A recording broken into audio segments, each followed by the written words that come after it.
Le message est plus important que beaucoup de gens le pensent, car ils ont cette idée que le baptême chrétien n'est pas obligatoire.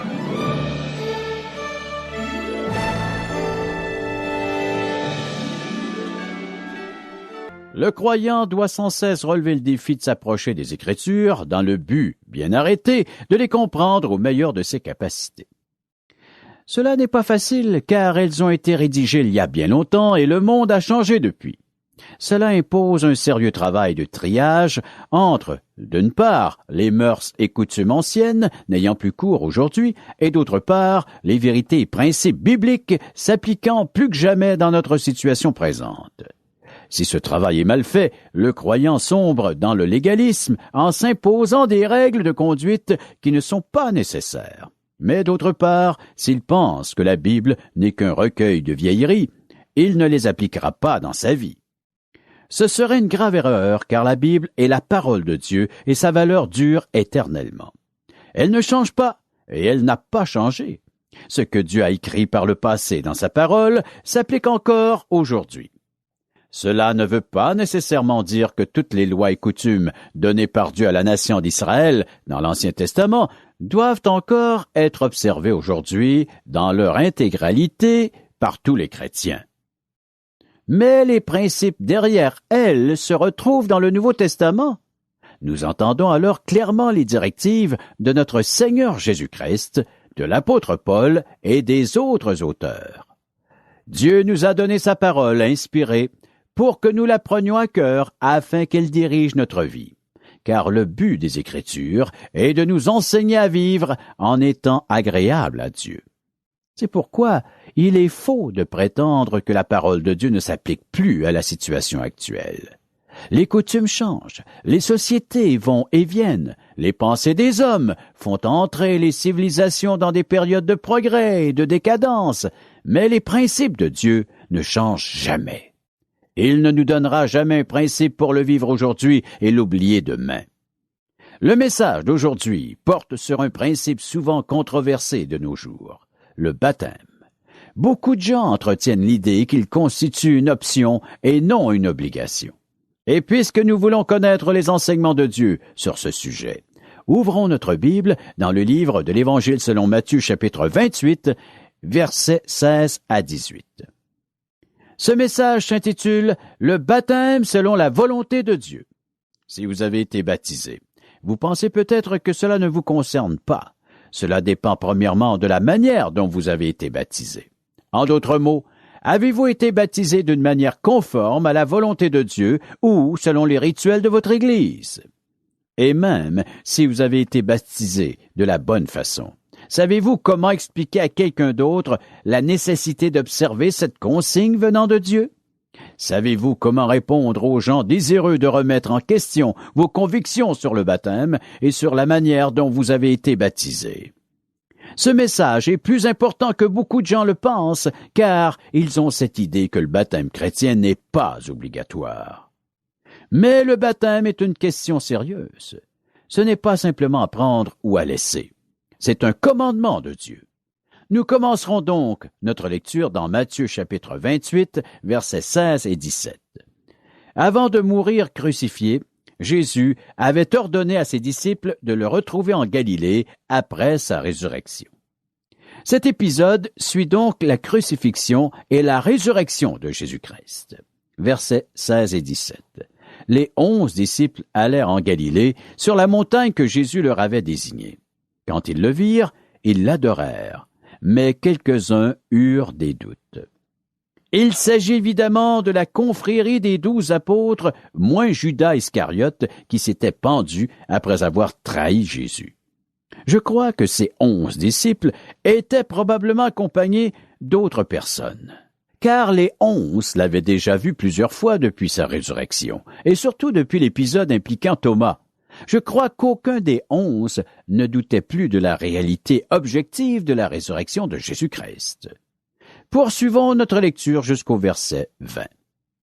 Jésus, s'étant approché, leur parla ainsi. « Tout pouvoir m'a été donné dans le ciel et sur la terre.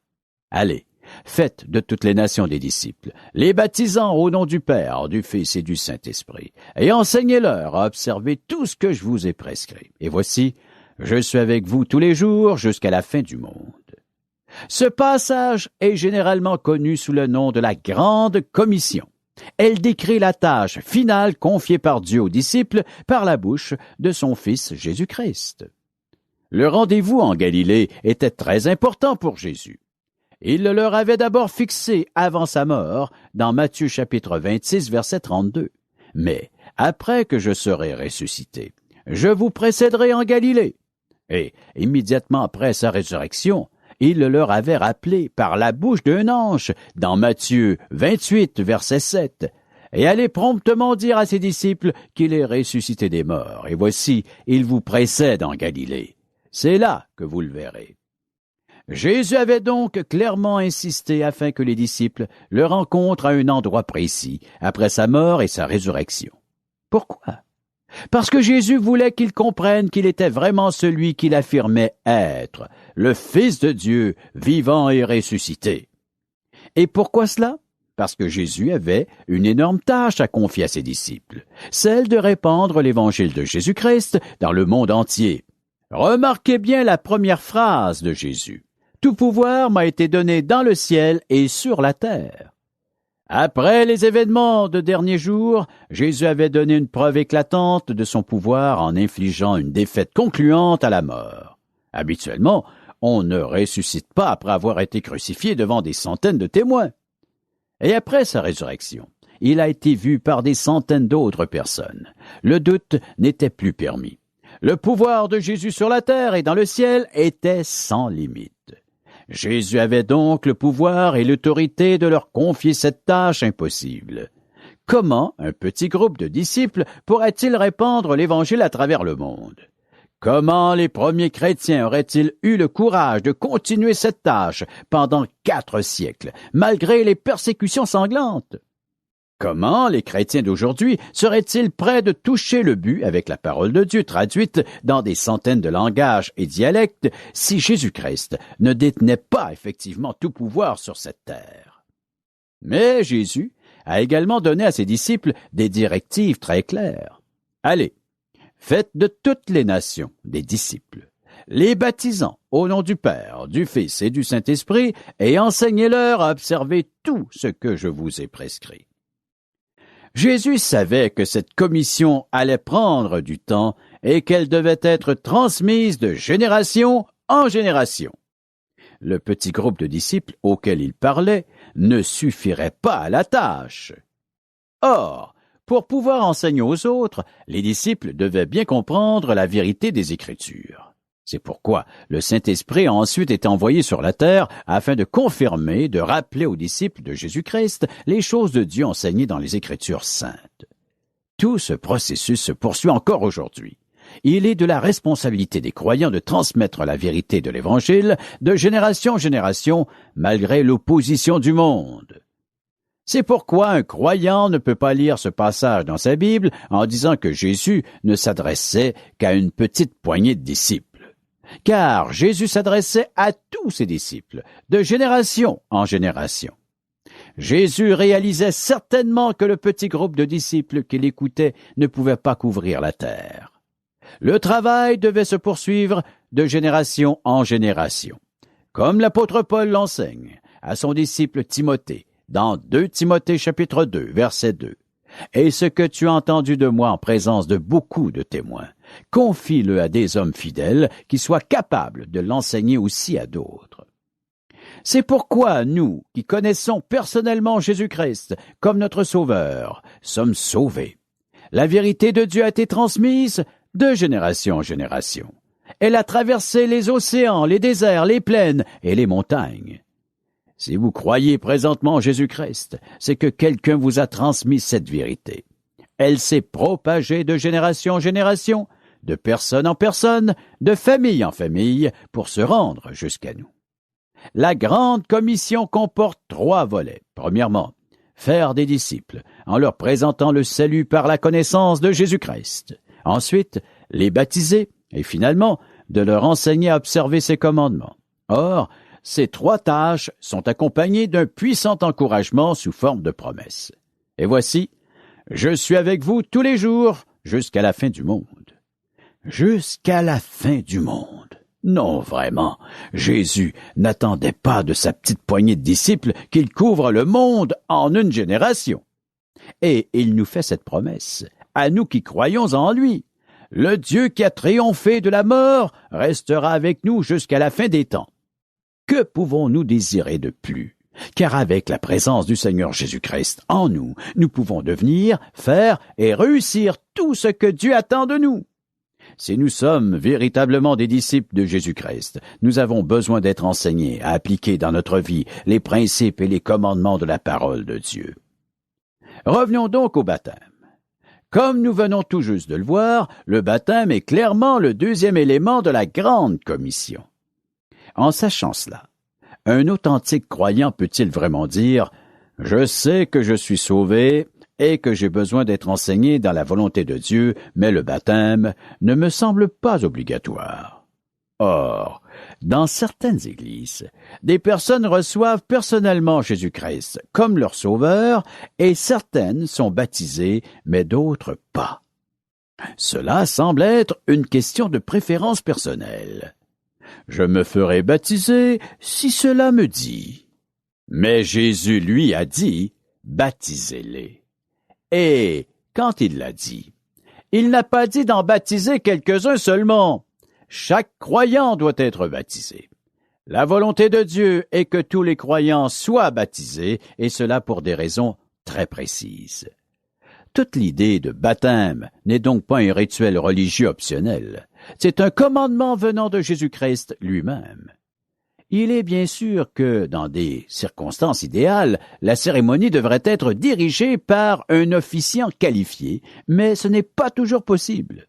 Dans de nombreux pays communistes ou islamistes, le simple fait de posséder une Bible chrétienne entraîne des sanctions légales et les pasteurs y sont plutôt rares. À ce moment, un chrétien consacré peut prendre la charge de cette tâche, car rien dans les Écritures n'affirme que seules certaines personnes puissent baptiser.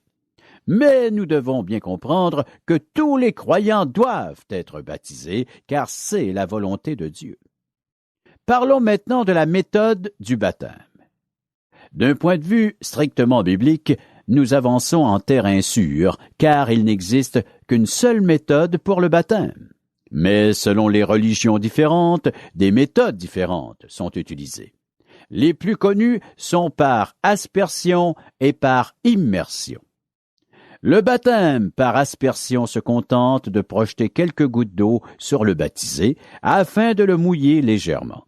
Dans le baptême par immersion, c'est le corps tout entier qui doit être plongé dans l'eau. Et selon la Bible, la méthode recommandée est par immersion. Pourquoi la question de la méthode est-elle si importante? Parce que le baptême est un symbole, et celui-ci est directement lié à la méthode employée selon la Bible.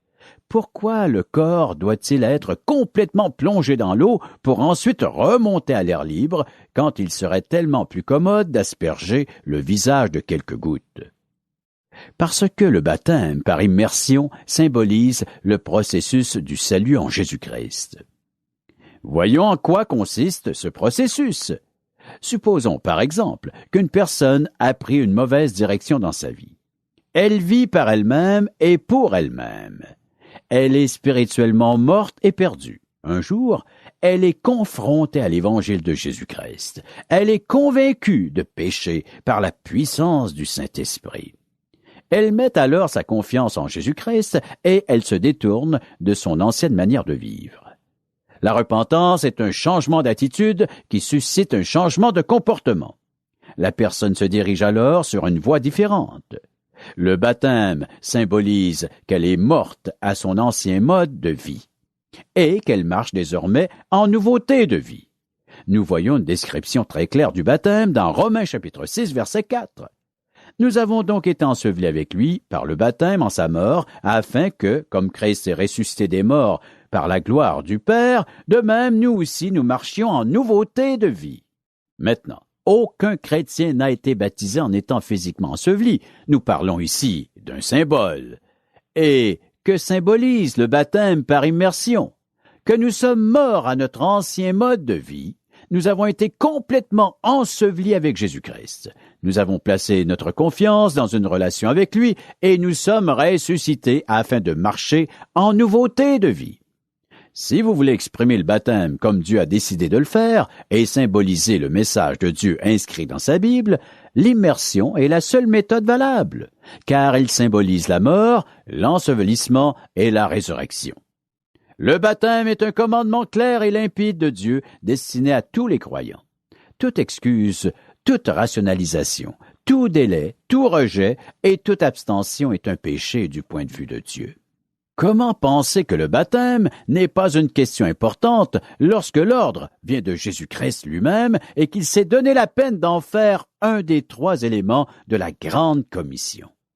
Relisons encore Matthieu, chapitre 28, versets 19 et 20. Allez, faites de toutes les nations des disciples, les baptisant au nom du Père, du Fils et du Saint-Esprit, et enseignez-leur à observer tout ce que je vous ai prescrit. Et voici, je suis avec vous tous les jours jusqu'à la fin du monde. Il est très important pour un croyant d'être baptisé selon la méthode décrite dans la Bible, car elle symbolise le processus de son salut. Et il faut non seulement le faire à la manière, mais aussi au temps décidé par Dieu. Penchons-nous un peu plus sur cette relation entre le salut et le baptême. Regardons tout d'abord certains versets sur le salut, comme Jean, chapitre 3, verset 16. « Car Dieu a tant aimé le monde, qu'il a donné son Fils unique, afin que quiconque croit en lui ne périsse point, mais qu'il ait la vie éternelle. » Et ensuite, Éphésiens chapitre 2, versets 8 et 9. « Car c'est par la grâce que vous êtes sauvés, par le moyen de la foi. Et cela ne vient pas de vous, c'est le don de Dieu. Ce n'est point par les œuvres, afin que personne ne se glorifie. » Prenons maintenant Romains chapitre 10, verset 9. « Si tu confesses de ta bouche le Seigneur Jésus, et si tu crois dans ton cœur que Dieu l'a ressuscité des morts, tu seras sauvé. » En propageant la vérité de l'Évangile, ni Jésus ni Paul ne se sont contentés de demi-mesures. Ils n'auraient pas été aussi précis dans leur déclaration si cela n'avait pas été la vérité.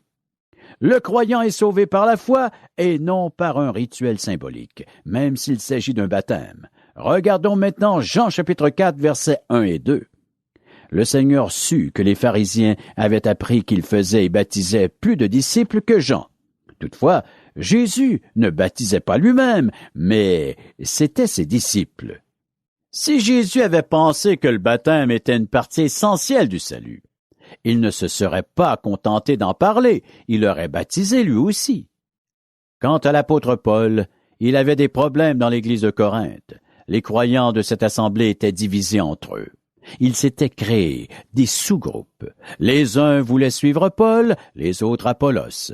Rejoignons l'apôtre Paul dans 1 Corinthiens chapitre 1, versets 12 à 17. Je veux dire que chacun de vous parle ainsi. Moi je suis de Paul, et moi d'Apollos, et moi de Céphas, et moi de Christ. Christ est-il divisé? Paul a-t-il été crucifié pour vous, ou est-ce au nom de Paul que vous avez été baptisé? Je rends grâce à Dieu de ce que je n'ai baptisé aucun de vous, excepté Crispus et Gaius, afin que personne ne dise que vous avez été baptisé en mon nom. J'ai encore baptisé la famille de Stéphanas. Du reste, que je sache, je n'ai baptisé personne d'autre. Ce n'est pas pour baptiser que Christ m'a envoyé. C'est pour annoncer l'Évangile, et cela sans la sagesse du langage, afin que la croix de Christ ne soit pas rendue vaine. L'apôtre Paul n'avait baptisé qu'un petit nombre de croyants, et Jésus ne baptisait pas du tout. Si le baptême avait fait partie intégrante du processus du salut, il n'aurait pas agi de cette façon. Le salut et le baptême sont donc deux choses distinctes. Le salut vient avant le baptême. Dans ce cas, pourquoi le baptême est-il si important? Et pourquoi fait-il partie de la grande commission donnée par Jésus à ses disciples, avec beaucoup d'insistance, dans Matthieu, chapitre 28? Parce que le baptême témoigne d'une action déjà accomplie. Le baptême est un symbole. Le salut et le baptême sont tous les deux essentiels à la vie chrétienne, mais voici où se situe la différence. Le salut est obligatoire pour aller au ciel, le baptême est obligatoire pour vivre dans l'obéissance devant Dieu. Car on ne peut pas observer la volonté de Dieu tout en rejetant le baptême. On ne peut pas être rempli du Saint-Esprit tout en rejetant le baptême. Car pour un enfant de Dieu qui a été sauvé par la grâce de Dieu, le baptême est un acte d'obéissance. Il est donc très important pour un croyant d'être baptisé, tout comme il est important de suivre le Seigneur Jésus-Christ dans un esprit d'obéissance. Et si le croyant veut obéir à Jésus-Christ, il se fera baptiser, car il en a clairement donné l'ordre. Le baptême n'est donc pas une option, mais une obligation pour tous les chrétiens. Le baptême n'est pas non plus une chose à remettre plus tard. Le chrétien ne devrait jamais attendre. Quand j'entends des gens me dire qu'ils ont attendu 6 mois, 2 ans, 3 ans et encore plus longtemps, je leur demande pourquoi, et ils me répondent: l'occasion ne s'est pas présentée.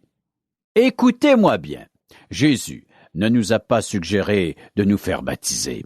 Il n'a pas dit « Cela serait une bonne idée de vous faire baptiser, un de ces jours quand vous le voudrez bien ». Dans le Nouveau Testament, le croyant qui venait d'être sauvé se faisait baptiser. Pour une raison très simple, Dieu sait que nous avons besoin d'exprimer publiquement notre foi dans la personne de Jésus-Christ.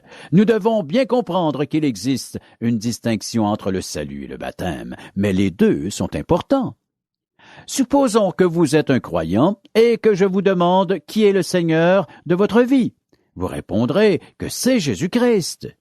Et Jésus-Christ nous a-t-il demandé de nous faire baptiser? Oui, il l'a fait.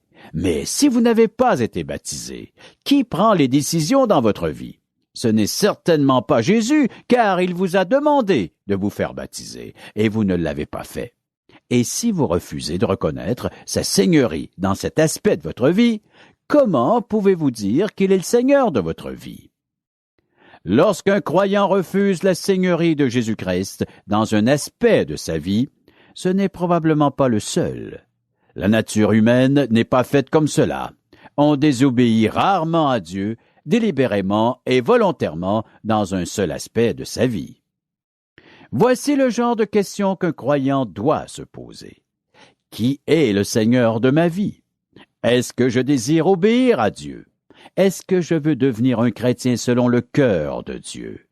Est-ce que je veux accomplir les tâches que Dieu a planifiées pour ma vie et qu'il m'aide à les accomplir? Toutes ces questions sont importantes. Jésus-Christ nous a donné 3 commandements précis avant de remonter vers son Père, et l'un d'entre eux concerne le baptême du croyant. Si je suis croyant, je me trouve devant un choix. Je peux soit obéir à Dieu et être baptisé, soit lui désobéir et refuser de le faire. Dans ce dernier cas, je devrais lui rendre des comptes au jour du jugement. Je n'aurai aucune excuse valable ce jour-là, et je n'ai aucune excuse maintenant pour me permettre de désobéir au Seigneur Jésus-Christ. Pourquoi refuser ce geste à celui qui a présenté ses membres à la blessure des clous sur la croix? Il a été crucifié pour moi, et la colère de Dieu, qui m'était destinée, s'est abattue sur lui. Jésus-Christ a été puni pour nos péchés, car il avait librement accepté de le faire, par amour pour nous. Comment un chrétien aurait-il honte d'exprimer publiquement sa foi devant le monde après que son Sauveur l'ait racheté des flammes éternelles? Comment pourrait-il refuser de le suivre symboliquement dans la mort en passant par les eaux du baptême? Cela ne serait pas seulement une erreur, mais un péché envers le Seigneur qui est le Maître et qui tient le monde entre ses mains. Prions. Père éternel, merci de nous avoir aimés. Nos cœurs sont remplis de louanges et d'adoration devant ta bonté. Nous prions pour toutes les personnes qui entendent ce message et qui ne sont pas encore sauvées. Nous prions afin qu'elles mettent leur confiance en Jésus-Christ pour recevoir le pardon de leurs péchés. Nous prions aussi pour tes enfants qui ne sont pas encore baptisés, afin qu'ils se repentent de leur désobéissance et se joignent à une église locale où ta parole est droitement enseignée. Ils pourront alors se faire baptiser au milieu de ton assemblée. Seigneur, que nul ne te refuse plus longtemps ta seigneurie sur sa vie concernant le baptême. Oui, merci de la grâce que tu accordes encore aujourd'hui aux pécheurs d'être sauvés et à tes enfants d'être obéissants. Nous te demandons ces choses au nom de ton Fils, Jésus-Christ. Amen.